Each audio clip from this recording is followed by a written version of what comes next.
probiotics, living organism, which can offer health benefits to the host when consuming the right amount. For the microorganism to be considered a probiotic,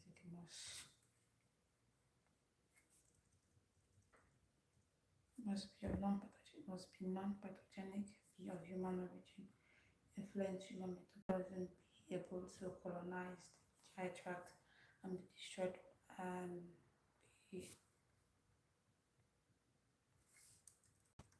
resistant to bile and gastric acid. Examples are lactobacillus species like Lactobacillus casei, while probiotics are non-digestible food ingredients which help in the growth or metabolism of probiotics. Fructooligosaccharides is an example of a probiotic, and foods like onions, banana, garlic are considered prebiotic food. Okay, summary of this article. The article by Betty Shirley et al. I don't need to put this, just full stop.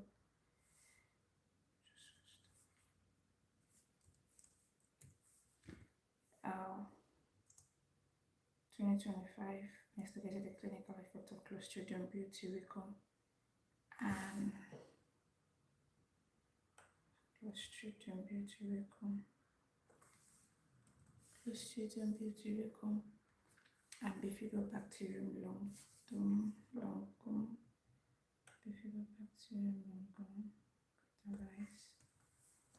on the treatment of irritable bowel syndrome. Irritable bowel syndrome is a gastrointestinal disorder with symptoms like altered bowel movement, constipation, and abdominal pain. A total of 51 patients diagnosed with irritable bowel syndrome were involved in the study. The patients were divided into two groups based on their predominant symptoms. Group 1 is irritable bowel syndrome.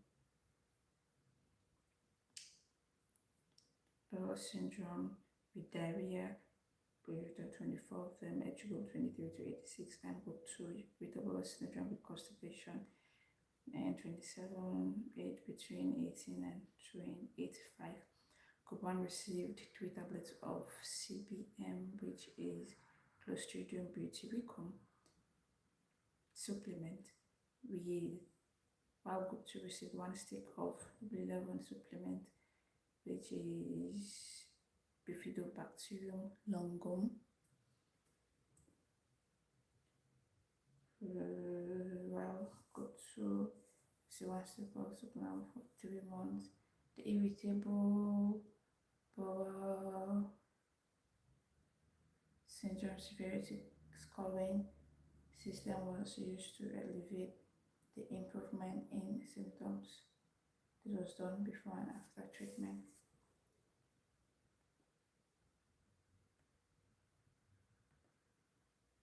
Symptoms. The results showed that there was significant reduction in IBS. Significant reduction in IBS score in both groups, indicating their efficacy in management of IBS-D and IBS-C without noticeable side effects. It was also noticed that there was significant reduction in bloating, especially in older participants in the IBS-C group, and improvement of bowel movement in younger patients in the IBS-D group. No side effects were noticed. The study proves that probiotics like C. butyricum and Bifidobacterium longum can be used in the management of IBD and IBD management respectively. Yet again, the result of the study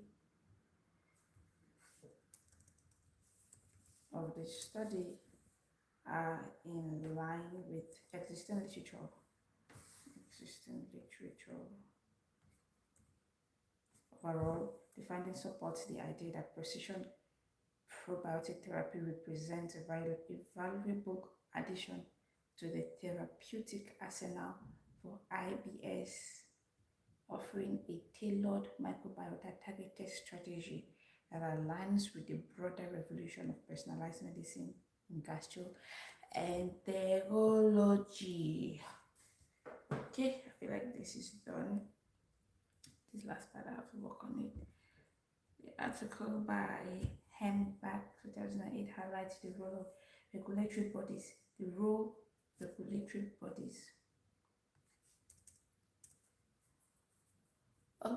My assignment is part of the assignment is that I have to read articles and then summarize the articles in 200 words.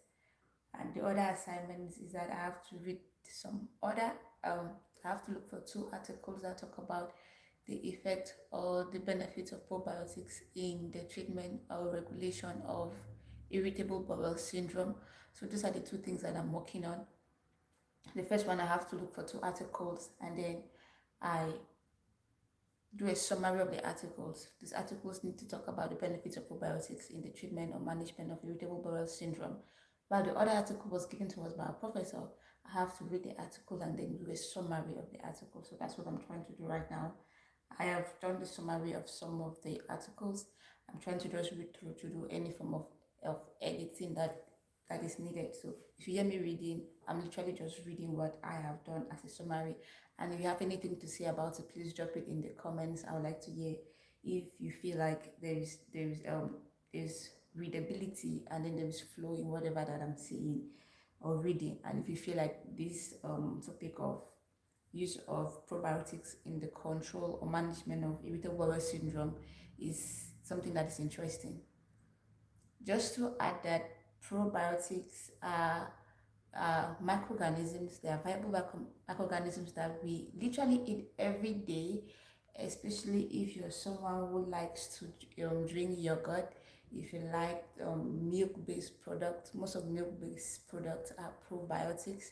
If you like things like cheese, some cheeses are have probiotics in them, and so literally that's it. And it helps with gall improvement. It helps with balancing the level of microorganisms in your gut. It also helps influence some of the some metabolisms in the body, like cholesterol metabolism. It influences the production of short chain fatty acids. Some studies have proved that probiotics can be used to reduce the risk of cancer, especially gut cancer, colon cancer. So there are just so many health benefits of probiotics that research have proven. But in this case, we are looking at the benefits of probiotics in irritable bowel syndrome. No, I am not from Uganda. I am originally from Cameroon, but I now live in the US. I study in the US. So let me go back to reading. You guys can just follow along, okay? The article by Hembach 2008 highlights the role of regulatory bodies play in controlling claims made by manufacturers about the use and health benefits of probiotics, emphasizing that food manufacturers' products cannot simply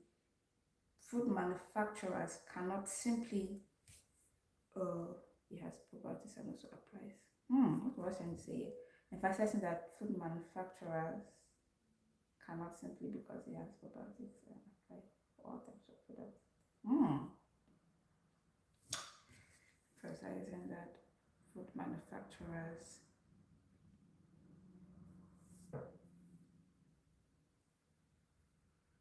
probiotics cannot simply, because it has food manufacturers cannot make health claims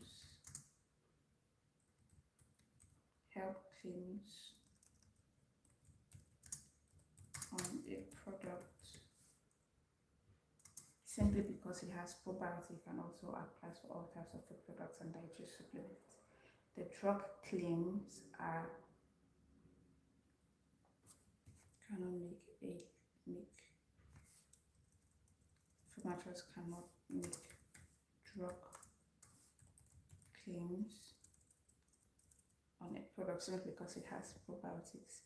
The drug claims are that the product can be used to diagnose, treat, or cure a disease. A product can prevent adverse effects of a therapy or treatment method. Health claims indicating the relationship of a product to a disease or health condition is regulated with only is regulated when is regulated with is regulated however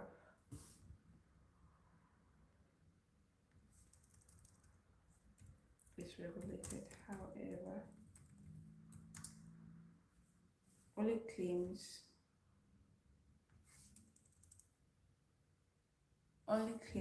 of reduction of risk of a disease occurrence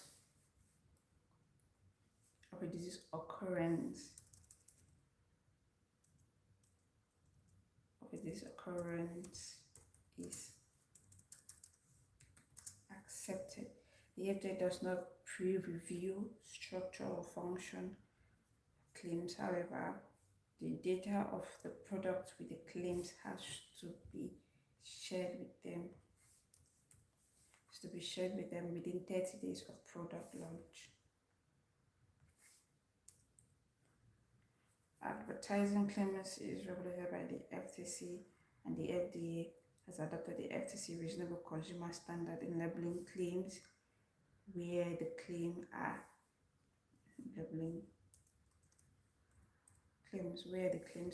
judged based on understanding of the local consumer. Still there with me?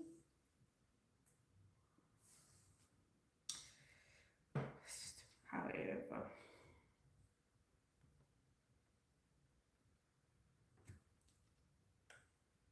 remember at the start I said this assignment, I have to summarize this article in the one provided by a professor. I have to summarize it in 250 words. What I have here is 250 words or less. What I have here is 173. So I see I can still add up to 50 words to this paragraph.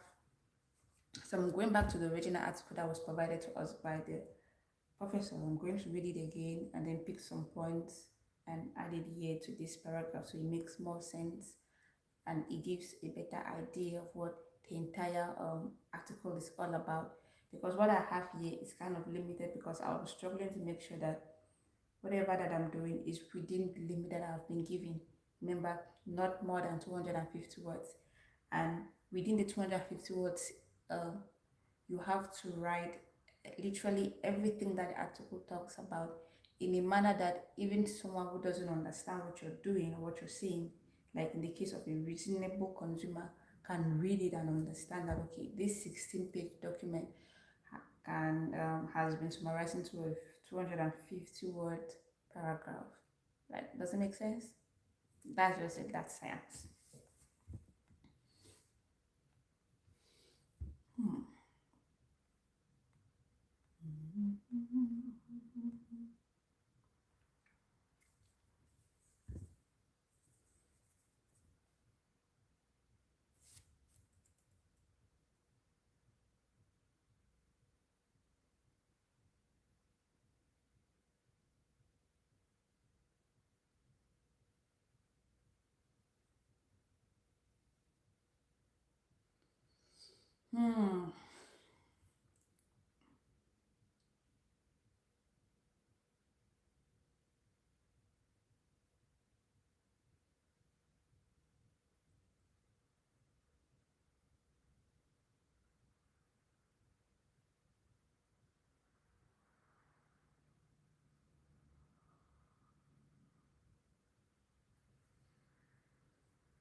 Still there with me? I'm still struggling to get some few points from the original article so that I can go add to my summary. to give it more meaning and a broader scope other than what I've already done. So just bear with me.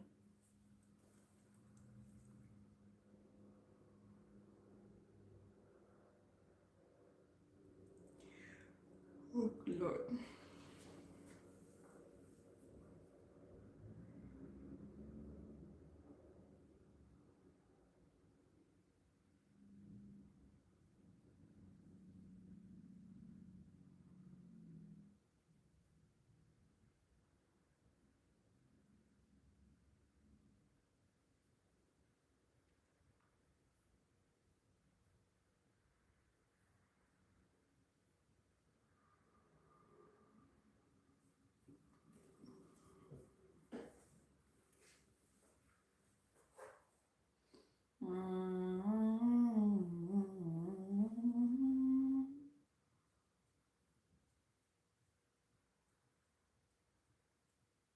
The the only the AFDA only approves clinical studies that involve randomized double-blind placebo-controlled trial or the longitudinal cohort. Okay, the FDA only. I think I've seen this point will make a lot of sense. I'm going to add it to the article that we have there. Remember that when you're doing such a thing, you have to be careful not to plagiarize, because no matter how good your summary is, if they should realize that there is plagiarism in it, you lost all the points. So plagiarism is basically you taking someone's work and copying the same thing word for word. That's plagiarism.